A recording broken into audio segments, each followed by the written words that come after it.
আসসালামু আলাইকুম ওয়া রাহমাতুল্লাহি ওয়া বারাকাতুহু। সকল প্রশংসা একমাত্র মহান আল্লাহর জন্য। শান্তি অবতীর্ণ হোক আল্লাহর নবী জনাব হযরত মুহাম্মদ সাল্লাল্লাহু আলাইহি ওয়াসাল্লামের ওপর। 5 ওয়াক্ত নামাজ আদায় করলে একজন মুসলমান নর-নারীর কি কি লাভ হবে সেই বিষয়ে আলোচনা করব ইনশাআল্লাহ।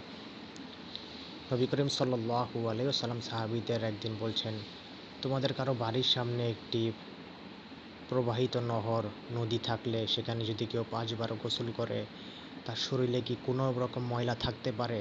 সাহাবীগণ নবী করিম সাল্লাল্লাহু আলাইহি ওয়াসাল্লামকে উত্তর দিয়েছেন, কোনো ময়লাই থাকবে না। সুবহানাল্লাহ। তখন তিনি বললেন যে 5 ওয়াক্ত নামাজ যে আদায় করবে তার শরীরে কোনো প্রকার গুনাহ থাকবে না, অর্থাৎ তার সমস্ত রকম সগীরা গুনাহ মাফ হয়ে যাবে, কিন্তু কবিরা গুনার জন্য তার তওবা করতে হবে। যদিও কিছু কিছু আলেম বলেছেন কিছু কিছু কবিরা গুনাহ ফরজ নামাজের মাধ্যমে মাফ হয়, তবে সেটা আল্লাহ ভালো জানেন কাকে তিনি মাফ করবেন, এটা সম্পূর্ণ আল্লাহর ইচ্ছা।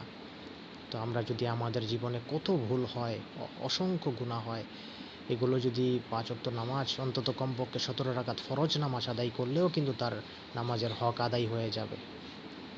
কারণ এক হাদিসে আছে যে একজন বেদুই নবী করিম সাল্লাল্লাহু আলাইহি সাল্লামের কাছে এসে জানতে চেয়েছেন আল্লাহ তাআলা কি কি ফরজ করেছেন। তখন বলেছেন দিনে রাত্রে 5 ওয়াক্ত ফরজ নামাজ, তারপরে রমজান মাসে রোজা।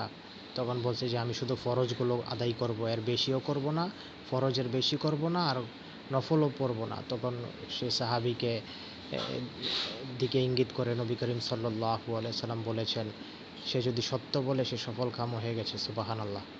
তো ফরজ আদায় করলেও কিন্তু সে দায়মুক্ত হতে পারবে। তো আসুন আমরা 5 ওয়াক্ত নামাজ আদায় করি। 5 ওয়াক্ত নামাজের মাধ্যমে আমরা মহান আল্লাহর কাছাকাছি যেতে পারবো। আল্লাহ আমাদের দোয়া কবুল করবেন, আমাদের সাহায্য করবেন, আমাদের দুনিয়া আখিরাতে কল্যাণ দিয়ে ভরপুর করে দিবেন ইনশাআল্লাহ। আসসালামু আলাইকুম ওয়া রাহমাতুল্লাহি ওয়া বারাকাতুহু।